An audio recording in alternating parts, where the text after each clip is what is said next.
que el presidente López Obrador abandonaba la conferencia de prensa mañanera porque hoy es la conmemoración de la defensa heroica del castillo de Chapultepec a manos de muchos jovencitos. Se menciona solamente a 6, pero fueron muchos jovencitos que estaban en el castillo de Chapultepec cuando el ejército de Estados Unidos, junto con varios mercenarios, invaden, bueno, ya habían invadido México, pero buscan tomar el castillo, asesinan a muchos niños, eran niños de entre 13, 14, 15 y 16 años, que se habían quedado ya sea en el huevo, así le llaman en el ejército, cuando se queda uno de fin de semana, le llaman el huevo porque solamente dan de comer huevo en la mañana, tarde y noche en el ejército, o bien no habían sido enviados por sus papás. Usted lo sabe, estos muchachos defienden heroicamente el castillo de Chapultepec y a eso se refiere y a eso va el presidente López Obrador en estos momentos a la conmemoración. Y hoy pues le decía una conferencia de prensa muy interesante, síguele don David, sígale, una conferencia en la que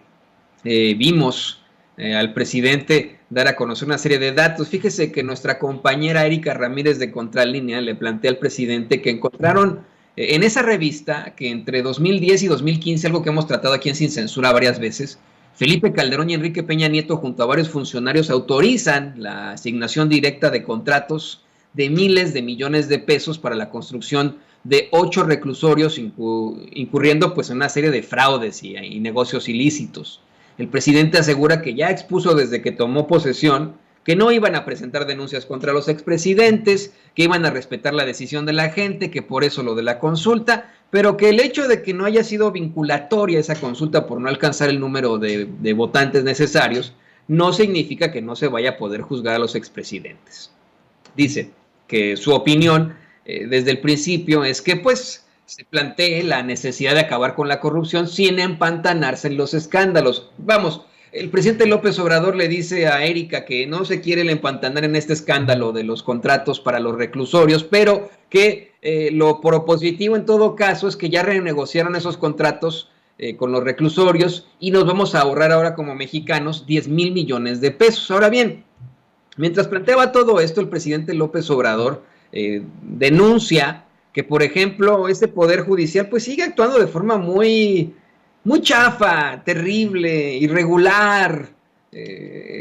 Denuncia que la Suprema Corte, por ejemplo, eso es una nota de la semana pasada, pero lo denuncia ahora en la mañanera, acaba de determinar que se regresen 1,000 millones de pesos en impuestos a la hija de Emilio Azcárraga Vidarreta por la venta de 120,000 acciones de una filial de Televisa, imagínese usted, ¿no? Y al hablar precisamente de estos chanchullos y de cómo el poder estaba directamente ligado con el poder empresarial, el poder político con el poder empresarial, de cómo pues había una serie de problemáticas, el presidente López Obrador revela que cuando llegaron al gobierno no se imaginaron que estuvieran tan mal las empresas de construcción,